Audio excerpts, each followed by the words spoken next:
Jagananna craze చూసి వీళ్ళకి mind blank అయిపోయింది. కళ్ళు బయళ్ళు కమ్మేశాయి. 3000 మంది పోలీసులను పెట్టారు జనాన్ని అడ్డుకోవడానికి. జగనన్న రక్షణ కోసం మాత్రం 10 మందిని కూడా పెట్టలేదు. అలాగే తీసుకుంటే 100 మందికి మించి జనం రాకూడదని ఆంక్షలు పెట్టారు.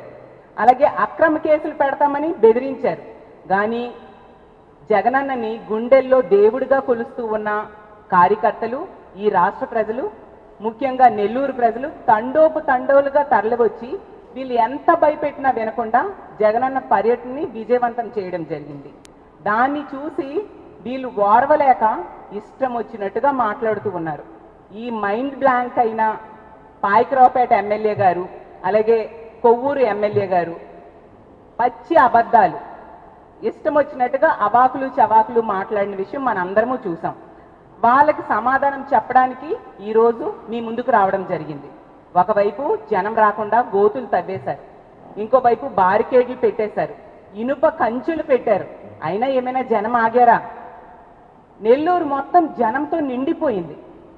అంత నిండిపోతే ఈ పాయకరావుపేట ఎమ్మెల్యే గారు అంటారు జనం లేకంట, సాక్షి టీవీలోనంట గతంలో బంగారుపాలెంలో జరిగిన విజువల్స్ని చూపించారంట.